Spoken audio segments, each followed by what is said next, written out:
ভক্তপ্রাণ দুর্গেশ মালাকার একই জীবনে শ্রী শ্রী ঠাকুর ও অনন্তশ্রী বাবাকে ধরে চলার যে বিরল সৌভাগ্য যে সমস্ত ভক্তদের ঘটেছে তার মধ্যে শ্রদ্ধেয় দুর্গেশ মালাকারদার নাম বিশেষ উল্লেখযোগ্য। দুর্গেশদা সম্ভবত 1951-52 সাল থেকে একনিষ্ঠভাবে শ্রী শ্রী ঠাকুরের সাথে জড়িয়ে ছিলেন তার দেওঘর লীলা পর্বে। 1974-60 পর্যন্ত ঠাকুর বাংলায় প্রাতঃ এবং সন্ধ্যাকালে দুর্গেশদা কীর্তন পরিক্রমায় অত্যন্ত নিষ্ঠার সঙ্গে যোগদান করতেন। শ্রী শ্রী ঠাকুরের বাস্তব কর্মযজ্ঞে অংশগ্রহণ, সংকীর্তন ও সৎসঙ্গ সদালোচনার ক্ষেত্রে দুর্গেশদার ভূমিকা ছিল বিশেষ উল্লেখযোগ্য। তার মতো সদালাপী, নির্বিরোধ, নির্লোভ, ইষ্টপ্রাণ, প্রচার বিমুখ ভক্ত বিশেষ দেখা যায় না। দেওঘর সৎসঙ্গ সংগঠনের কিছু আদর্শগত বিচ্যুতি এবং শ্রী শ্রী ঠাকুরের পুনরাগমনের বার্তা শোনার পরই দুর্গেশদা অনতিবিলম্বে 1974 সালের পর সরাসরি রঙ্গনভিলায় অনন্তশ্রী বাবার সান্নিধ্যে চলে আসেন। সেই থেকে তিনি ফিলান্থ্রপি অফিসের কাজ, আনন্দবাজারে তদারকি এবং অনন্তশ্রী বাবার গৃহ শিক্ষকতার কাজ খুব নিষ্ঠার সঙ্গে পালন করেছেন। বিভিন্ন সময় তার সঙ্গে আলাপচারিতার মাধ্যমে অনন্তশ্রী বাবা সম্পর্কে দুর্গেশদার যে বাস্তব উপলব্ধি তার রেখাচিত্র নিম্নরূপ। প্রথমত, 1971 সালের 15 জানুয়ারি রাত্র 9:37 অনন্তশ্রী বাবা দেওঘর দুধদীপ্তি হাসপাতালে জন্মগ্রহণ করেন। পরদিনই সকালে পূজ্যপাদ বড়দা ঠাকুর বাংলায় উপস্থিত ভক্তদের জিজ্ঞাসা করেন, গতকাল রাতে কাজলের ছেলে হয়েছে, তোরা কি অলৌকিক কেউ কিছু দেখেছিস? সেখানে যারা উপস্থিত ছিলেন তারা এক বাক্যে বললেন যে কেউ কোনো অলৌকিক কিছু দেখেননি। সব শুনে পূজ্যপাদ বড়দা বলেন যে সূর্য যদি সত্যি উঠে থাকে তবে কোনো মেঘ তাকে ঢেকে রাখতে পারবে না। একথা শুনে দুর্গেশদা বুঝলেন যে প্রথম দিক থেকেই এ ব্যাপারে পূজ্যপাদ বড়দার একটা আগ্রহ ছিল। এর 1 বছরখানেক পরে একদিন অপরাহ্নে পূজ্যপাদ বড়দার বাড়িতে উপস্থিত সবাইকে বড়দা বললেন যে কাজলের ছেলে সম্পর্কে তোরা অলৌকিক কি কিছু দেখেছিস? সেখানে উপস্থিত বর্ষিয়ান গ্রুপভাটা ডাক্তার ধীরেন ভট্টাচার্যকে পূজ্যপাদ বড়দা একই প্রশ্ন করলে ধীরেনদা সরাসরি জানালেন যে তিনি কিছু অলৌকিক দেখেননি।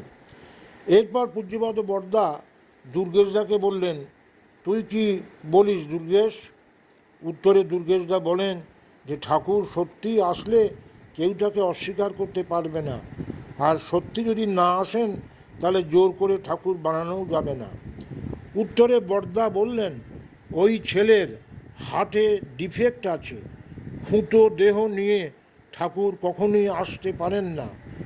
প্রসঙ্গত উল্লেখযোগ্য যে 1976 সালে পূজ্যপাদ কাজলদা ও শ্রী শ্রী ছোটমা বাবাকে সঙ্গে নিয়ে আমেরিকা থেকে অপারেশন করিয়ে সুস্থ করে আনেন। শ্রদ্ধেয় হাওজারম্যানদা ও বিকে কাপুরদা বাবার সঙ্গে ছিলেন। ইতিহাস অনুধ্যানে জানা যায় যে হযরত মুহাম্মদের বাল্যকালে এ জাতীয় হার্টের ট্রাবেল ছিল এবং এক ধরনের চিকিৎসা করে তাকে সুস্থ করা হয়।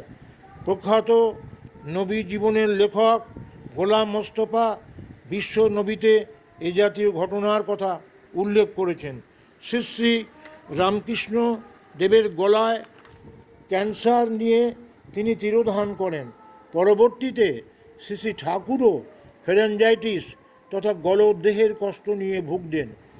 একই সত্তার বিবর্তন বলে পূর্ববর্তী জীবনের শারীরিক ক্লেশের জেদ পরবর্তী জীবনেও খুঁজে পাওয়া যায়। ঠিক সেই রকম শ্রী শ্রী ঠাকুরের তিরোধানকালে তার করোনারি অ্যাটাকের নিরাময়ার্থে হার্টে সরাসরি ইঞ্জেকশনের ফলশ্রুতি বাবার জন্মগত হার্টের ট্রাবেল। পরবর্তী পুনরাবির্ভাব বলে পূর্ববর্তীর তথাকথিতভাবে শারীরিক কষ্টের জের, এই রকম অনেকে মনে করেন বলে দুর্গেশদার ধারণা।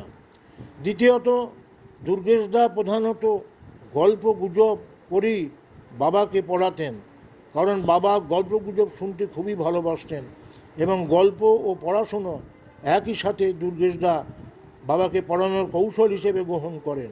এতে বাবা পড়াশোনায় আগ্রহী হতেন এবং প্রত্যেকবারই ভালো করে পরীক্ষায় উত্তীর্ণ হতেন।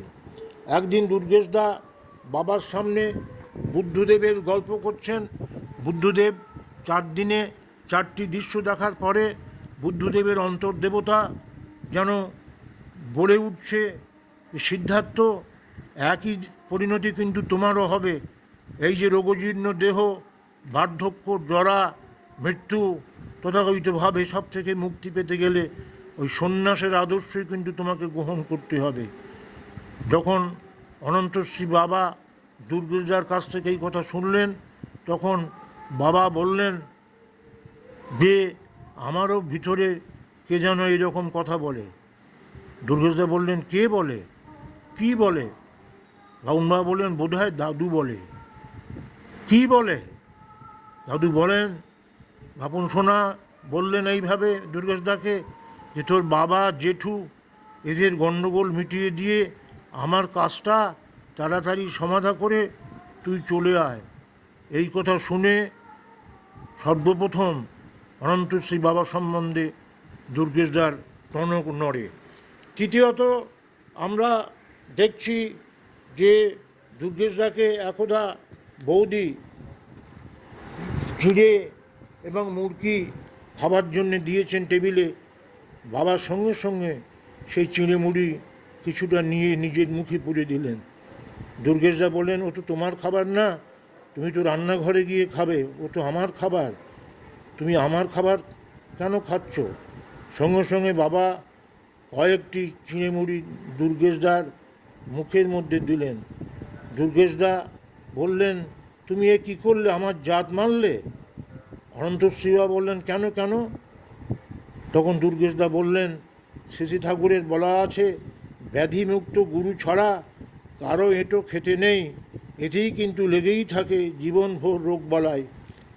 আমি আমার গুরুর এঁটো খেতে পারি, কিন্তু তোমার এঁটো আমার মুখে পুরে দিয়ে আমার গুরুনিষ্ঠার আভিজাত্য নষ্ট করলে। সঙ্গে সঙ্গে বামুনবাবু উদারভাবে বললেন, আমার এঁটো খেলে তোমার কোনো কিছু ক্ষতি হবে না দুর্গেশ কাকা, আমিও তার নাতি, আমার শরীরেও তো তারই রক্ত আছে, খাও না। আমরা পরবর্তীভাবে দেখলাম চতুর্থ পর্যায়ে দুর্গেশদা অনন্তশ্রী বাবাকে যখন পড়াচ্ছেন, তখন একসময় অনন্তশ্রী বাবা বাথরুমে গেলেন। দুর্গেশদা সেই সুযোগে হরিনারায়ণদার বাড়িতে বিশ্রাম নিতে আসলেন। সেখানে বসেছিলেন উড়িষ্যার আমাদের অত্যন্ত নিষ্ঠাবান গুরুভাই সন্তোষপতি। সন্তোষপতি তখন নারায়ণদার স্ত্রীর হাত দেখছিলেন। দুর্গেশদা বললেন, সন্তোষদা আমার হাতটাও দেখুন। দুর্গেশদার হাত দেখে সন্তোষদা চমকে উঠলেন। দুর্গেশদা, আপনার মৃত্যু আসন্ন, কঠোরভাবে নামধান না করলে আপনি কিন্তু রক্ষা পেতে পারবেন না, আপনার নিশ্চিত মৃত্যুর চিহ্ন আপনার হাতের মধ্যে স্পষ্ট হয়েছে। এই কথা যখন বাবাকে জানালেন দুর্গেশদা, তখন বাবা বললেন, তোমার হাতটা আমাকে দাও। বাবা তার নিজের হাত দিয়ে দুর্গেশের হাতটা বুলিয়ে দিলেন এবং বললেন যে আমি তোমার 50% বিপদ মুকুব করলাম। তুমি পড়ানোর পরে গিরিন মালাকারদার কাছ থেকে 2টো রসগোল্লা নিয়ে আমাকে খাওয়াবে। তারপরে বাস্তবে দুর্গেশদা যখন গিরিন মালাকারের কাছ থেকে 2টো রাজভোগ এনে বাবাকে খাওয়ালেন, বাবা বললেন, দুর্গেশদা তোমার আরও 50% আমি মকুব করে দিলাম। এতখানি শক্তি বাবা যেন খেলিছ বিশ্ব লয়ে এ বিরাট শিশু আন মনে। বাবা কথা প্রসঙ্গে দুর্গেশদাকে বলেছিলেন, দুর্গেশ কাকা, আমি যখনই জন্মগ্রহণ করি আমার মা কিন্তু একজনই হন। আমার দাদু আমার বাবা সম্বন্ধে যা যা বলেছেন সব আমার দ্বারা রূপায়িত হবে। আমার জীবনে আমার মায়ের গুরুত্ব সর্বাধিক। আমরা পরবর্তী পর্যায়ে দেখছি যে দুর্গেশদা এবং অশ্বিনীদা তারা তিন্নায় যেতেন, হুগলির তিন্নায়।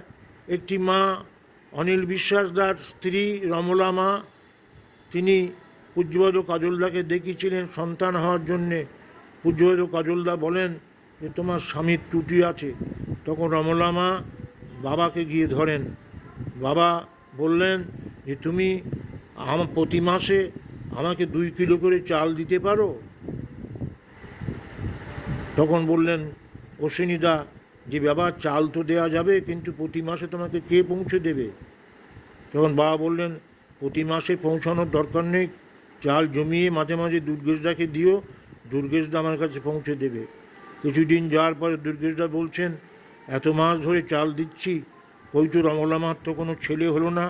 হঠাৎ বাবা বলছেন তুমি এবার গিয়ে দেখো তার ছেলে এসে গেছে, তার ছেলে এসে গেছে। দুর্গেশদা বললেন আমি তো কয়েকদিন মধ্যে তার কাছে গিয়েছিলাম, কিছুই তো দেখলাম না। কিন্তু পরবর্তীতে দুর্গেশদা তিন্নায় গিয়ে অবাক হয়ে দেখলেন রমলামার কোলে একটি ফুটফুটে বাচ্চা। রমলামার আত্মীয় বাচ্চা হতে গিয়ে হাসপাতালে বাচ্চাটি মারা যায়, আবার কিছুক্ষণ পরে বাচ্চাটি বেঁচে ওঠে। তখন রমলার মা রমলার মা আমরা দেখলাম রমলার মার কাছে সেই আত্মীয়া তার ছেলেটিকে দিয়ে বললেন তোর তো ছেলে নেই, এ তো মরেই গিয়েছিল, এটা আবার বেঁচে উঠেছে পরমপিতার আশীর্বাদ হিসেবে, এটা আমি তোকে দিলাম। বাবা কেমন করে জানলেন যে ছেলে তার কপালে এসে গেছে? প্রসঙ্গক্রমে দুর্গেশদা এই কথা আমাদের বারে বারে তিনি কিন্তু আমাদের কাছে আলোচনা করতেন এবং বাবার যে সর্বজ্ঞতা, সেই সর্বজ্ঞতা তিনি কিন্তু আমাদের সামনে বুঝিয়ে দিতেন। আমরা এরপরে যথাকথিতভাবে বাউন বাবার কাছে সত্যিকারের দুর্গেশদা যখন সঙ্গ করছেন, এই সঙ্গের মধ্যে দিয়ে দুর্গেশদা ধীরে ধীরে ধীরে ধীরে বাবুন বাবাকে পড়াতে শুরু করলেন। বাবুন বাবা আস্তে আস্তে তার পড়ানোর দিকে মনও আসলো এবং আস্তে আস্তে প্রত্যেকবার যখন পাস করলেন, ম্যাট্রিক পাস করার পরে দুর্গেশদা বৌদিকে বললেন যে বৌদি আমার আর পড়ানোর ক্ষমতা নেই, আমি আর পড়াতে পারবো না। বাবা বললেন না তোমাকেই পড়াতে হবে, তোমার যখন আটকে যাবে তুমি আমাকে জিজ্ঞেস করবে, আমি বলে দেব, তারপরে তুমি আমাকে পড়াবে। দুর্গেশদা অবাক যে শিক্ষক ছাত্রের কাছ থেকে জেনে নিয়ে পড়াবে, এতখানি একচ্ছত্র আধিপত্যের নজির। বাবুন বাবা ছোটোবেলা থেকে তার যে নজর, সেই নজর বৌদি দুর্গেশদাকে কথা প্রসঙ্গে বলতেন যে দুর্গেশদা রাত্রে আমার ঘুমানোর উপায় নেই, বিছনায় দেখবেন বাবুন বাবা সমস্ত বিছনা জিনিসপত্র ভর্তি করে রেখেছে। সেখানে দেখা যায় যে বিছনার মধ্যে তিনি রাখছেন কী কী উপকরণ, সে উপকরণ তীর, ধনুক, লাঠি, তরোয়াল, গদা, এই সমস্ত বিছনায় ভর্তি। বৌদি একটু পা ছড়িয়ে শুতেও পারেন না। তখন দুর্গেশদা জিজ্ঞেস করেছিলেন এসব অস্ত্রপাতি নিয়ে তুমি শোও কেন, তুমি কি মানুষ মারবে নাকি? বাবুন বাবা বললেন হ্যাঁ, আমি কাউকে বাঁচতে দেব না যারা দাদুর পথে বাধা হবে। পরে বলছেন দুর্গেশ কাকা আমাকে কাউকে মারতে হবে না, দাদুর পথের বাধক যারা প্রকৃতি তাদের কিন্তু খতম করে দেবে। দুর্গেশদাকে নিয়ে অনন্তশ্রী বাবার এই যে লীলা মাধুর্য, এই লীলা মাধুর্য বলে কিন্তু শেষ করা যায় না। আমরা দেখছি তথাকথিতভাবে বাবুন বাবা একদিন দুর্গেশদাকে বলছেন তুমি এপি ভার্মার কাছে যাও, এপি ভার্মার নতুন বাড়ি উদ্বোধন হচ্ছে, সেই নতুন বাড়ির উদ্বোধন তুমি যোগদান করো উৎসবে। দুর্গেশদা গেলেন, বাবার নির্দেশে 3 দিন থাকতেন ভার্মার বাড়িতে, 3 দিন থাকতেন দেওঘরে। বাবা প্রচণ্ড জপ ধ্যান করার নির্দেশ দিতেন দুর্গেশদাকে। দুর্গেশদাও অত্যন্ত নিষ্ঠার সঙ্গে ধ্যান পালন থাকতেন, বাবার নির্দেশ পালন করার চেষ্টা করতেন। সেদিন ভার্মাদার বাড়ির গৃহপ্রবেশ হবে।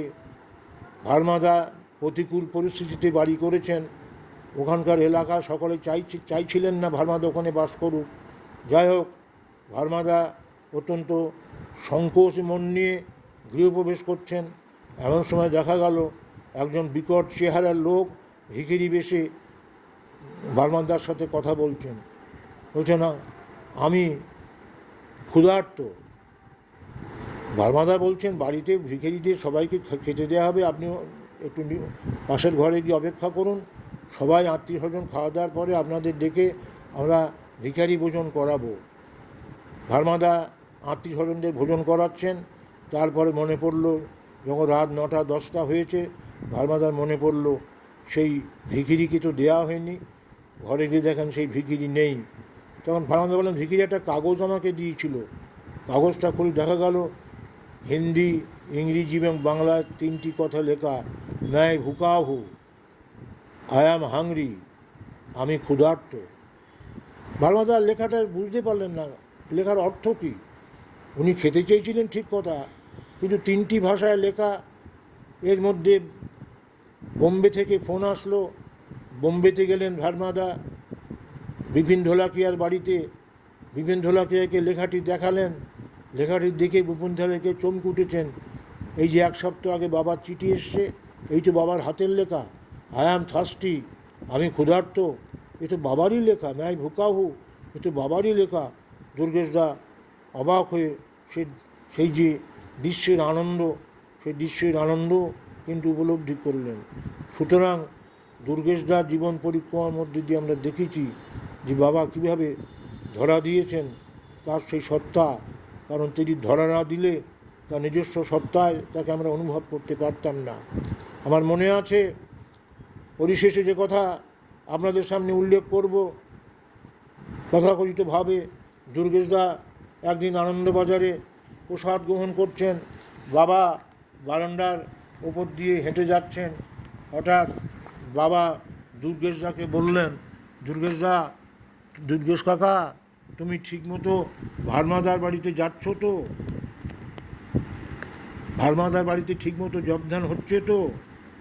তোমার জবধান প্রথম খুব ভালো হয়েছিল, আবার এখন একটু কম হচ্ছে।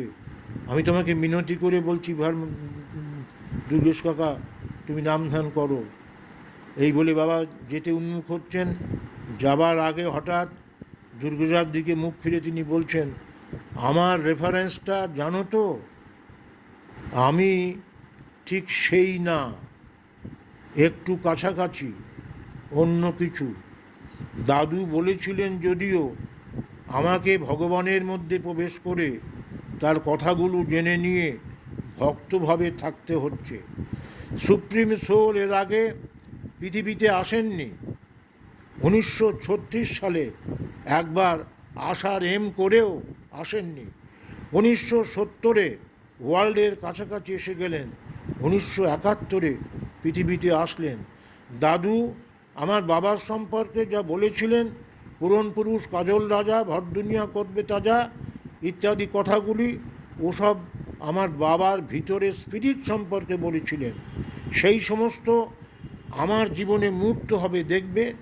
ভার্মাদাকেও আমার রেফারেন্সটা বলবে।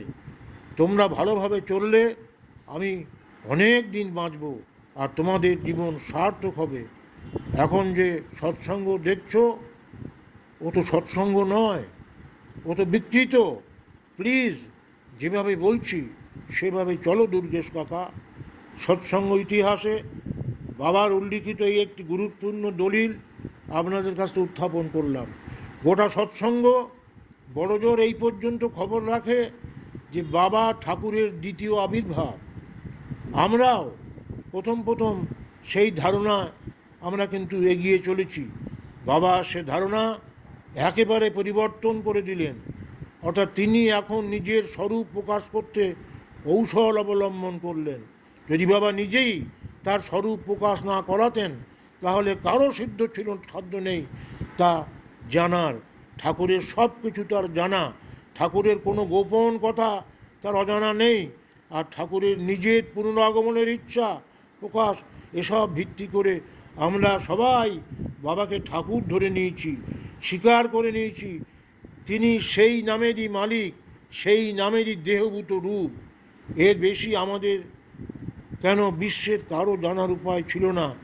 বাবা দুর্গেশদার কাছে দয়া করে এই দলিল প্রকাশ করে বাবার যে পরমপিতা স্বরূপ, পুরুষোত্তম পরমপিতাকে ধ্যান করে, সেই পরমপিতা স্বরূপ বাবা দয়া করে উন্মোচন করে আমাদের নিজেই কাছেই ধরা দিলেন। সে অনন্ত শ্রী বাবার আতুল চরণে প্রণাম নিবেদন করে আমার শ্রদ্ধাঞ্জলি এবং দুর্গেশদা প্রসঙ্গ এখানেই শেষ করছি। জয় মা গায়ত্রী, হর হর মহাদেব।